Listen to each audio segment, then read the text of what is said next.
5, 10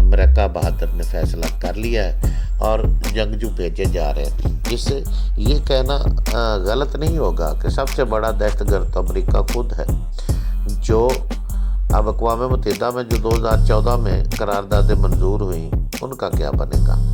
ان کا کچھ نہیں بنے گا، کیونکہ امریکہ بہادر چاہتا ہے کہ روس میں امن نہ آئے۔ یوکرین تو وہ اس نے لے لیا، وہ لے لے گا، لیکن اسے امن سے نہ بیٹھنے دیا جائے، اسے الجھائے رکھا جائے۔ تو اب ان کے قوانین بھی تبدیل ہو گئے ہیں، اب ان کی باتیں بھی تبدیل ہو گئی ہیں، اب یوکرین کے ساتھ تمام یورپی ممالک اور دیگر باتیں کر رہے ہیں، آواز اٹھا رہے ہیں۔ کبھی کسی نے فلسطین اور کشمیر کے لیے آج تک آواز نہیں اٹھائی۔ تو عمران خان نے اسی لیے کہا تھا نا کہ ہمیں خط لکھنے کے لیے کہا جا رہا ہے، تو ہم کیا تمہارے غلام ہیں؟ تو اس بات سے یاد آیا غلام کے، یہ تو انہوں نے میلسی کے جلسے میں بڑی بانگ دہل کہا کہ ہم کسی کے غلام نہیں ہیں، ہمیں غلام سمجھا کہ ہماری طرف آ گئے کہ یہ ہم مذمت کریں، ہم نہیں کرتے۔ کیا کسی نے کشمیر پر مذمت کی؟ کیا کسی نے بھارت کو خط لکھا؟ تو اس حوالے سے جناب یہی بات لے کر آج تک ہمیں مولانا فضل الرحمان اور اس جیسے لوگ ہمیں سمجھاتے رہے، بات کرتے تھے کہ ہمارے حکمران امریکہ کے آگے لیٹ گئے ہیں، یہ یورپی ممالک کے آگے لیٹ جاتے ہیں، ہم ان کے غلام نہیں ہیں، ہم آزاد ہیں، ہم یہ ہیں وہ ہیں۔ تو آج انہی کے ایک سینیٹر نے سینٹ میں قرارداد جمع کروائی ہے کہ وزیر اعظم نے گزشتہ دنوں یورپی ممالک کو کہا کہ ہم کسی کا غلام نہیں، اور ان کو کھری کھری سنائی ہے، تو اس پر بحث کی جائے۔ تو بھائی تمہارا دین کون سا ہے مولانا صاحب؟ اپنا دین بتائیں، کون سا آپ کا سوچ کیا ہے، کون سی آپ کی زبان ہے، کون سا آپ کا خیال ہے جو درست ہے؟ بس صرف یہی ہے کہ ایک بات ادھر کہی وہ اور دوسری طرف جا کر جھوٹ بول دیا۔ اسی طرح کی سیاست ہوتی ہے ہمارے ملک میں، تو آج کل اسی طرح کی ہو رہی ہے۔ پوری قوم یہ جانتی ہے کہ عدالتوں نے، ان لوگوں نے ایک دوسرے پر پہلے کیچڑ ڈالے، ایک دوسرے کو انہوں نے ننگا کیا، ایک دوسرے کو یہ چور چور کہتے رہے، ڈاکو ڈاکو کہتے رہے، پھر عدالتوں میں کیس چلے، ان کے تیار کیے ہوئے کیس عدالتوں میں چلے، ان میں یہ لوگ فرار حاصل کیے، کسی نے ضمانتیں کروائی ہوئی کوئی۔